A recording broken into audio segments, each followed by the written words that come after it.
नमस्कार दोस्तों, स्वागत है आपका मेरी नई वीडियो में। मैं इसमें जैसे कि आपको याद होगा, मैंने लास्ट वीडियो में आपको कहा था कि मैं अपनी नेक्स्ट वीडियो कंटिन्यू करूंगी अपने प्लांट्स की केयर कैसे करती हूं। मैं बहुत बड़ी ज़्यादा जानकारी नहीं है, बट जो छोटी मोटी इंस्ट्रक्शंस हैं जो मैं अपने गमलों के साथ अपने प्लांट्स के साथ करती हूँ वही आज आपके साथ शेयर करूँगी। ये देखिए, मैंने यहाँ रिपोर्टिंग की थी अपने प्लांट्स की। ये पर्पल हार्ट प्लांट लगाया था। इसको मैंने जब लगाया है उसके बाद से मैं इसे छाया में ही रख रही हूँ, क्योंकि आप देख रहे हैं बड़ा कमज़ोर सा और वीक प्लांट है इस समय, तो इसको हमें छाया में ही रखना है। जब भी आप कोई प्लांट नया लगाते हैं तो उसे कुछ टाइम तक छाया में रखिए गर्मियों के समय, और टाइम टू टाइम शावरिंग या पानी ज़रूर दीजिएगा। और दूसरी चीज़ जो हम अपने गमलों में इस समय यूज़ कर सकते हैं, जो हमें करनी चाहिए, वो है मल्चिंग। मल्चिंग क्या होता है? मल्चिंग होता है आप अपने गमले की मिट्टी के ऊपर किसी भी प्रकार को ढक दीजिए, किसी भी तरीके से उन्हें ढक दीजिए। वो हम गत्ते के छिलकों से भी, गत्ते के टुकड़ों से कर सकते हैं, नारियल के छिलकों से कर सकते हैं, जैसे कि आपने एक मेरी वीडियोस में देखा होगा। आप अपने पौधों को टाइम टू टाइम पानी ज़रूर दीजिए। देखिए, ज़्यादा पानी भी नहीं देना है, क्योंकि गर्मियों की वजह से हम अपने पौधों को बिल्कुल पानी से तर कर देते हैं। तो हमें इस चीज़ का ध्यान रखना है कि इन पौधों को पानी चाहिए और किन पौधों को नहीं चाहिए। जैसे कि जेट प्लांट हो गया और सक्यूलेंट प्लांट्स होते हैं और कैक्टस है, इन्हें पानी की ज़्यादा ज़रूरत नहीं होती है। आप इन्हें वीकली भी पानी दे सकते हैं, क्योंकि इस समय गर्मी बढ़ रही है। दूसरी बात है, जो आपने पौधे छोटे छोटे अभी लगाए हैं उनमें आप शावरिंग ज़रूर करते रहिए और देखिए कि उनकी मिट्टी हमेशा गीली रहे। यहाँ छोटे छोटे प्लांट्स हैं, क्योंकि ये छोटे गमले हैं तो आपको पानी इनमें रेगुलर देना पड़ेगा। अगर आप दोपहर के समय भी पानी दे रहे हैं अपने पौधों में, तो ये ध्यान रखिए कि उसकी जो गमले की मिट्टी है पूरी गीली रहे, क्योंकि अगर आप सिर्फ ऊपर से ही शावरिंग करते हैं तो इससे पौधे जल सकते हैं, उनमें से इवेपोरेशन ज़्यादा हो सकता है और जिससे कि वो पौधे और तेज़ी से जल जाएंगे। तो ध्यान रखिए कि मिट्टी गीली होनी चाहिए, यानी कि मिट्टी ठंडी होनी चाहिए।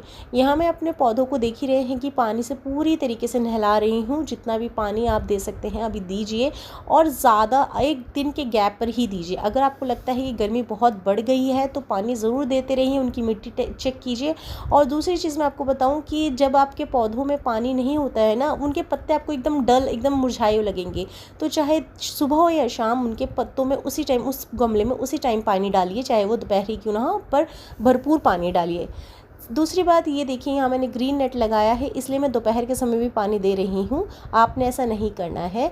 अगर आप दोपहर के समय पानी दे रहे हैं तो भरपूर पानी दीजिए, जैसे मैंने आपको बताया है। देखिए, मैंने दोपहर में ही पानी दिया है और मेरे पत्ते बिल्कुल ठीक हैं। और ये मनी प्लांट प्रॉपर पूरे दिन धूप में रहता है, इसे मैंने शेड में नहीं रखा है। तो ये इसका यही मैं आपको बता रही हूँ जो तरीका है, कि अगर आपको अपने पौधों को ज़िंदा रखना है धूप में भी, तो आपको उनकी गमले की मिट्टी को गीला रखना है, और उनके जो गमले हों वो एटलीस्ट बड़े हों। 12 या 15 इंची गमले होंगे, तो अगर आपके पौधे धूप में भी हैं तो वो बहुत अच्छे से चल जाते हैं, क्योंकि वो नीचे तक गीले, उनकी मिट्टी जो होती है वो गीली होती है और उनको ठंडक प्रदान कर रही होती है। देखिए, ये मेरे गमले हैं, हमेशा धूप में ही रह रहे हैं, देखिए आप सामने, और पूरे हरे भरे चल रहे हैं अभी तक तो। हाँ, आगे इन फ्यूचर अगर ज़्यादा धूप पड़ती है, लू होती है, तो मैं इन्हें थोड़ा सा छाया में कर दूँगी, अपने ग्रीन शेड के नीचे कर दूँगी, ये ध्यान रखिएगा। तीसरी बात ये है कि यहाँ आपने टाइम टू टाइम जैसे पानी देने के बाद इनकी गुड़ाई भी कीजिए। गुड़ाई से क्या होगा, जो इनकी मिट्टी है वो ठोस जो हो जाती है, जब इनमें हवा क्रॉस नहीं होती है तो वो तब भी हमारे पौधे सूख जाते हैं। तो इन्हें टाइम टू टाइम इनकी कटिंग कीजिए, इनकी मिट्टी को हवा लगने दीजिए। अगर ज़्यादा घने हो रहे हैं मनी प्लांट जैसे पौधे, तो उनको काट छाँट करते रहिए, उनमें से सड़े गले पत्ते साथ ही साथ निकालते रहिए, जैसे कि मैं यहाँ कर ही रही हूँ। जब आपको टाइम मिले अपने पौधों को थोड़ा बहुत देख लीजिए, अगर आपको सुबह को टाइम मिलता है या शाम को समय। देखिए, मैं यहाँ सारे पत्ते उनको निकाल के फेंक रही हूँ, क्योंकि ये झड़कर जब गमले में गिर जाते हैं ना, तो इससे फंगस पैदा हो जाती है। ये देखिए, यहाँ पर मैंने सारी गंदगी हटा दी है। आपको भी ऐसे ही करना है, ताकि इनकी जो जड़ों में हवा लगती रहे, और जितनी भी बेलें नीचे को गिर रही हैं उनको सबको उठा के ऊपर को अटैच किया है, क्योंकि ये नीचे को गिरेंगी, इससे क्या होगा, ये पौधा जो है वो नीचे ज़मीन में लग के और गमले की मिट्टी के साथ लगकर फंगस पैदा कर सकते हैं। तो जितना चाहे हो उतना आपने इसकी हवा मिट्टी में लगने देनी है, क्योंकि हमें इस समय गर्मियों में पानी बार बार देते रहते हैं। पानी देने के साथ साथ इनकी मिट्टी में गुड़ाई भी ज़रूर करते रहनी है, ये बात आप ज़रूर ध्यान रखिए। साथ ही साथ ज़्यादा खाद ना दीजिए इस समय, क्योंकि गर्मी बहुत ज़्यादा है। आप खाद अगर देना चाहते हैं तो गोबर की खाद ही दीजिए, कोई भी केमिकल खाद आपने इस समय पौधों में नहीं डालनी है। हाँ, फ्लावर्स वाले प्लांट हैं तो उसमें भी आप हल्की फुल्की केमिकल खाद दे सकते हैं वो भी आपने तभी देनी है जब आपकी गमले की मिट्टी गीली हो।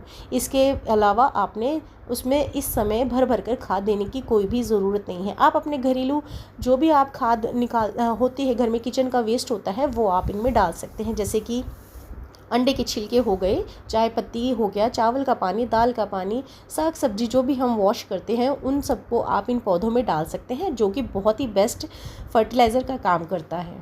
एक और टिप जो मैं आपको आज देने जा रही हूँ वो बहुत ही बेहतरीन टिप है। वो है हमारे ही घर में जैसे कि कई बार दही बहुत खट्टी बच जाती है और हम उसे खाते भी नहीं हैं और यूज़ भी नहीं करते हैं किसी भी तरीके से। तो मट्ठा, खट्टी लस्सी या मट्ठा आप इसे कह सकते हैं, ये आप अपने पौधों में किसी भी समय, शाम के समय, सुबह पानी में मिलाकर डाइल्यूट करके दीजिएगा। जैसे कि मैंने यहाँ दिया है, देखिए मैंने एक पूरे पतीले में पानी भरा है और इसको जो मेरे घर में 2 से 3 चम्मच कटोरी में दही बच रही थी उसको मैंने इधर उधर फेंकने की बजाय इन पौधों में दिया है। इससे क्या होता है कि मिट्टी का जो pH लेवल होता है वो अच्छा होता है, एसिडिक हो जाता है, जो कि हमारे हरी पत्तियों वाली प्लांट्स होते हैं या फ्लावरिंग प्लांट्स होते हैं। जैसे कि आपने देखा मैंने जैस्मिन में डाला है, आप जेट प्लांट में भी डाल सकते हैं। इन कलरफुल जो वेरीगेटेड प्लांट्स लीव्स होती हैं, इन वाले पौधों में भी आप इन पौधों में बहुत इजीली यूज़ कर सकते हैं। ये बहुत ही अच्छे होते हैं पत्तियों की शाइनिंग के लिए। मनी प्लांट भी इससे खुश हो जाता है। देखिए जैसे कि मैं यहाँ डाल ही रही हूँ। मैंने जो भी कोई फर्टिलाइज़र होता है, किचन का फर्टिलाइज़र, वो आप किसी भी प्लांट में डाल सकते हैं, उसके लिए आपको ज़्यादा सोचने की ज़रूरत नहीं है। तो कैसी लगी मेरी वीडियो आप मुझे ज़रूर बताइएगा, कमेंट कीजिए, लाइक कीजिए, शेयर कीजिएगा। धन्यवाद।